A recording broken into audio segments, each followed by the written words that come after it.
Hello बच्चों, ये है नियंत्रण एवं समन्वय के आगे के क्वेश्चन। पादप में प्रकाश अनुवर्तन किस प्रकार होता है? पादप के प्रारोह के अग्रभाग में एक पादप हार्मोन ऑक्सिन संश्लेषित होता है, जो कोशिकाओं की लंबाई में वृद्धि में सहायक होता है। जब पादप पर एक ओर से प्रकाश आ रहा है, तब ऑक्सिन विपरीत होकर प्रारोह के छाया वाले भाग में आ जाता है। प्रारोह के प्रकाश से दूरी वाली साइड में ऑक्सिन का सांद्रण कोशिकाओं को लंबाई में वृद्धि के लिए उद्दीप्त करता है, अतः पादप प्रकाश की ओर मुड़ता हुआ दिखाई देता है। इस प्रकार पादप में प्रकाश अनुवर्तन होता है। उसके बाद का क्वेश्चन है आपका, अनैच्छिक क्रियाएं तथा प्रतिवर्ती क्रियाएं एक दूसरे से किस प्रकार भिन्न हैं? तो सभी अनैच्छिक क्रियाएं प्रतिवर्ती क्रियाएं नहीं होती, अपितु सभी प्रतिवर्ती क्रियाएं अनैच्छिक क्रियाएं होती हैं। उदाहरण, हृदय की धड़कन, पाचन, श्वसन आदि अनैच्छिक क्रियाएं हैं, लेकिन प्रतिवर्ती क्रियाएं नहीं हैं।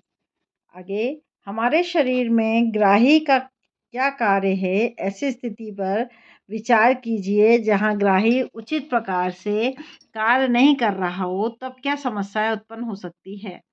तो हमारे शरीर में ग्राही हमारे पर्यावरण से सभी सूचनाओं का संग्रह हमारे ज्ञान इंद्रियों की सहायता से करते हैं।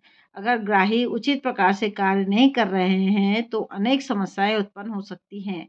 जैसे हमको गंध का आभास नहीं होगा, स्वाद का पता नहीं चलेगा, हम आवाज़ नहीं सुन सकेंगे, हम कुछ देख नहीं सकेंगे, ठंड या गर्मी आदि का अनुभव नहीं होगा। हम एक अगरबत्ती की गंध का पता कैसे लगाते हैं? जब अगरबत्ती की गंध हमारी नासिका में पहुंचती है तो वहां उपस्थित न्यूरॉन की द्रुमिका में विद्युत आवेग पैदा हो जाता है, जो एक तंत्रिका कोशिका से दूसरी तंत्रिका कोशिका में होता हुआ अग्र मस्तिष्क के अनुभाग घ्राण पिंड में पहुंचता है। तब हमको अगरबत्ती की गंध का पता चलता है।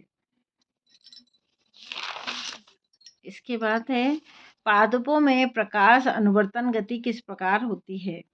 पादप के प्रारोह के अग्रभाग में एक पादप हार्मोन ऑक्सिन संश्लेषित होता है, जो कोशिकाओं की लंबाई में वृद्धि में सहायक होता है।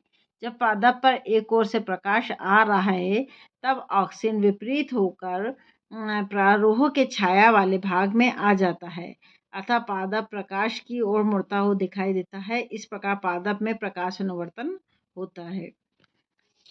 आयोडीन युक्त नमक के उपयोग की सलाह क्यों दी जाती है?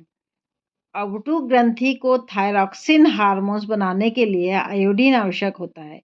भोजन में आयोडीन की कमी से गाइटर रोग से ग्रसित होने की संभावना बढ़ जाती है। इस बीमारी से बचने के लिए हमें आयोडीन युक्त नमक के उपयोग की सलाह दी जाती है। ठीक है, बस इतना ही क्वेश्चन है। Thank you.